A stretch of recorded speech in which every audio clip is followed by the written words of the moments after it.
158 জনের কোথাও সাদিক কাইমের নাম নেই। আপনার দলীয় ভিত্তিক ছাত্র রাজনীতি আমরা চাই না। রাজনৈতিক উদ্দেশ্যে প্রণোদিতভাবে অনেক কিছু করে। এই 1 ঘন্টা 45 মিনিটের ব্যাপারটা কিন্তু এজাহারে আসে নাই। 158 জনের কোথাও সাদিক কাইমের নাম নেই। আপনি দেখতে পারেন।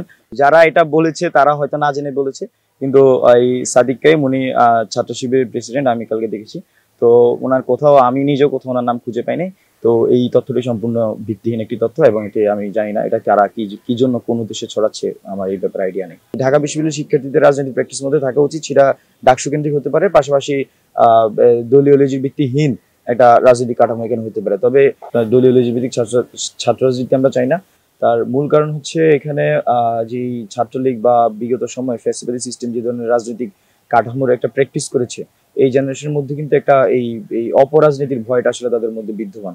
তো এই অপরাজনীতির আমরা মনে করছি যে মূল কারণ হচ্ছে দলীয় লেজুর ভিত্তিক বাস্তবায়ন। এখন এখানে যদি আবারও ঢাকা বিশ্ববিদ্যালয়ের দলীয় লেজুর ভিত্তিক রাজনৈতিক চর্চা হয়, তাহলে এখানে শিক্ষার্থীরা যে সুফল পাওয়ার কথা ছিল, বা সারা দেশের শিক্ষার্থীরা যে সুফল পাওয়ার কথা, সেটা তারা পাবে না বলে আমরা মনে করছি। একমাত্র ওয়ালটন এসি দিচ্ছে 1 বছরের রিপ্লেসমেন্ট গ্যারান্টি। এখানে যেমন একই সাথে তার রাজনৈতিক চর্চার মধ্যে দিয়ে সে গণতান্ত্রিক চর্চার একটা যেতে পারে, পাশাপাশি নেতৃত্ব বিকাশের একটা সুযোগ থাকে।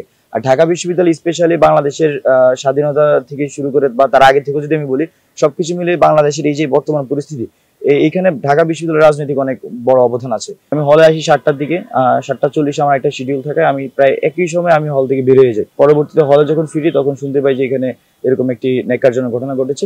পরবর্তীতে আমি আমার জায়গা থেকে আমার ফেসবুকে আমি জানিয়েছি, তীব্র নিন্দা জানিয়েছি। পাশাপাশি আমাদের বৈষম্য ছাত্রদের পক্ষ থেকে আমরা একটা বিবৃতি দিয়েছি, 2টা হত্যাকাণ্ডের একসাথে। আর এর পরবর্তীতে আপনারা দেখেছেন এখানে হলে শিক্ষার্থীদেরকে নিয়ে এখানে প্রতিবাদ আমরা করেছি। পরের দিন শুরু থেকে এখানে বিশ্ববিদ্যালয় প্রশাসনকে ডেকে এনে, হল প্রশাসনকে ডেকে এনে এখানে যে কার্যক্রম চলেছে আপনারা দেখেছেন, তদন্ত কার্যক্রম, সেখানে আমরা আমাদের জায়গা থেকে সর্বোচ্চ শিক্ষার্থীদের, আমরা ফজলুল মুসলিম শিক্ষার্থীরা আমরা সহযোগিতা করেছি প্রশাসনকে। এই হত্যাকাণ্ডের আমরা এখনো সুষ্ঠু তদন্তের ভিত্তিতে বিচার চাই। শিক্ষার্থীরা যেটা জানিয়েছে, আমি আসলে নিজ চোখে দেখিনি, তো ওরা বলে যে সিসিটিভিতে ওরা দেখেছে, বা যারা প্রত্যক্ষদর্শী ছিল তারাও বলেছে যে যখন ওনাকে উঠিয়ে নিয়ে যাওয়া হয় তখন তিনি কিন্তু হেঁটে যাচ্ছিলেন, হেঁটে নাকি গাড়িতে উঠেছে। তো পরবর্তীতে এখান থেকে গিয়ে আসলে শাহবাগ থানায় কি হয়েছে, 11টার সময় এখান থেকে নেওয়া হয়, ওনাকে মৃত ঘোষণা করে 12:45-এ। তো যে 1 ঘন্টা 45 মিনিট, এই 1 ঘন্টা 45 মিনিটের ব্যাপারটা কিন্তু এজাহারে আসে নাই। তো এই 1 ঘন্টা 45 মিনিটের এই প্রক্রিয়াটা বা ওই সময় কি হয়েছে, বিষয়টা কিন্তু শিক্ষার্থীরাও জানতে চায়। শিক্ষার্থীদের মনে নানাবিধ প্রশ্ন এসেছে, এবং শুরুতে যে ওনাকে সাসপেক্ট করেছে ওইখানে আসলে কোনো উদ্দেশ্য থাকতে পারে কিনা বা অন্য কিছু থাকতে পারে কিনা, এই বিষয়ে শিক্ষার্থীরা আমি দেখেছি বিভিন্ন ফেসবুকে লিখছে। তো এই বিষয়টাও আমাদের কাছে এখন মনে হচ্ছে যে আরো অধিকতর তদন্ত হওয়া উচিত, এবং এখানে আরো অন্য কোনো সংশ্লিষ্টতা আছে কিনা সেটাও খতিয়ে দেখা উচিত। পাশাপাশি জাহাঙ্গীরনগর বিশ্ববিদ্যালয়, সেখানে আমরা দেখেছি যে একজন শিক্ষার্থী, সাবেক শিক্ষার্থীকে এবং সাবেক ছাত্রলীগ নেতাকে হচ্ছে যে পিটিয়ে মারা হয়েছে, এবং সেই ক্ষেত্রে আমরা আসলে তীব্র নিন্দা প্রতিবাদ জানিয়েছি। ইতিমধ্যে আপনারা দেখছেন প্রেস রিলিজের মধ্যে দিয়ে আমরা রাতেই সেটা জানিয়েছি।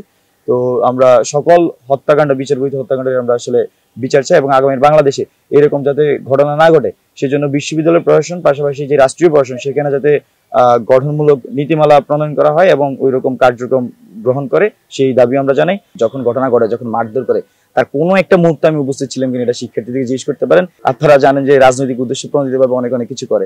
এই যে সম্পূর্ণ মিথ্যা এবং ভিত্তিহীন একটা অভিযোগ, বা এখানে কোনো সোর্স নাই, কিচ্ছু নাই, জাস্ট একটা ছবি আমার ব্যবহার করে আমাকে হচ্ছে যে রাজনৈতিক বা সোশ্যালি প্রতিপন্ন করার জন্য কিছু রাজনৈতিক গোষ্ঠী উদ্দেশ্য প্রণোদিতভাবে এটা করেছে। আমি দেখেছি যে একজন ফার্স্ট যে পোস্ট করেছে সে যুক্তরাষ্ট্র বসে এই কাজটা করেছে। সে যুক্তরাষ্ট্র বসে কোনো তথ্য প্রমাণ না থেকে কিভাবে এরকম হীন কাজ করতে পারে, আমি এইসব ঘটনা তীব্র নিন্দা জানাই, এবং আশা করি আগামী বাংলাদেশে যারা এরকম পরিকল্পিতভাবে মানুষকে সোশ্যালি প্রতিপন্ন করার চেষ্টা করে তাদের বিরুদ্ধে প্রশাসন যথাযথ ব্যবস্থা নেবে। জনগণ যাতে কোথাও যাতে নিজে আইন হাতে তুলে না নেয়, যেখানে যে প্রক্রিয়া আইন বা কার্যকর করা উচিত কোনো, সেটা যাতে সেই যথাযথ প্রক্রিয়া বা প্রসিডিউর মেনটেন করে করা হয়। এক দফার যে মূল 2টা ভিত্তি ছিল, তার প্রথমত ছিল যে আমরা এই ফ্যাসিবাদী সিস্টেমের সম্পূর্ণ বিলোপ চাই, এবং দ্বিতীয় ছিল আমরা বাংলাদেশের নতুন রাজনৈতিক বন্দোবস্ত চাই। না, আমরা তো কোথাও বলছি না যে আমরা নতুন রাজনৈতিক দল আত্মপ্রকাশ, এটার ব্যাপারে আমরা কোথাও বলছি না।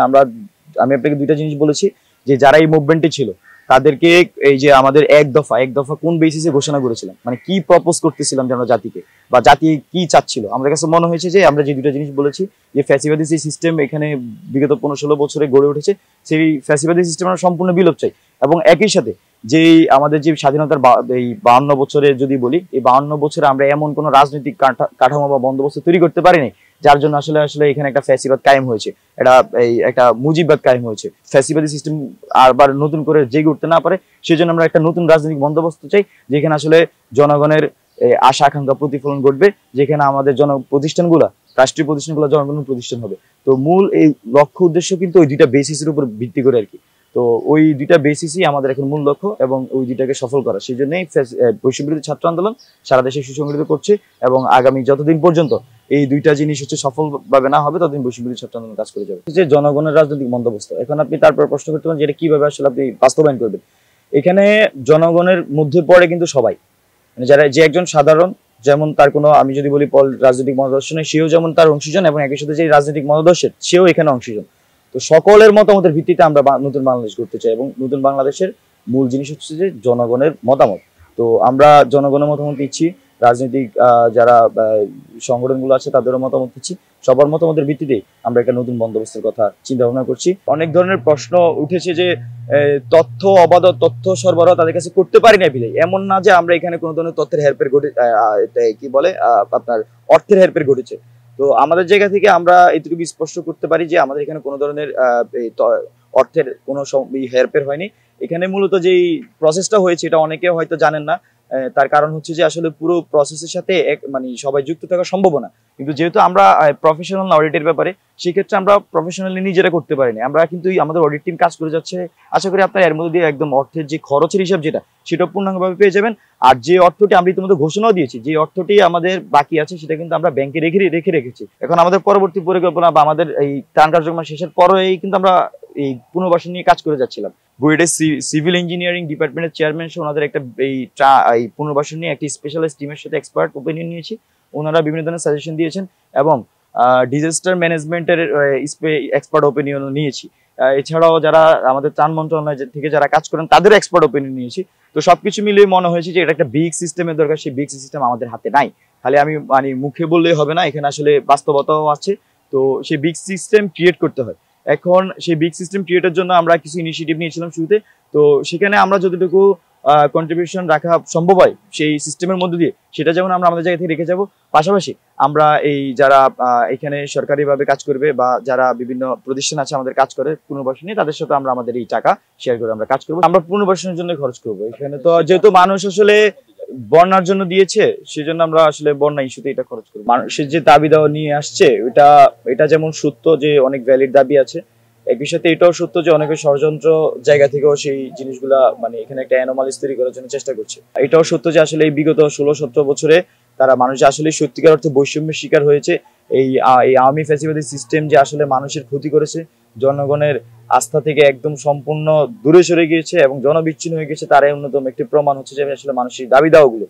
তো আমিও পার্সোনালি আমাদের জায়গা থেকে এইসব দাবি দাওয়াকে স্বাগত জানাই। মানুষ আসলে এখন কথা বলতে পারছে। মানুষকে আহ্বান করবো যে আপনারা ওনাদেরকে সময় দিন, ওনারা গুছাচ্ছে।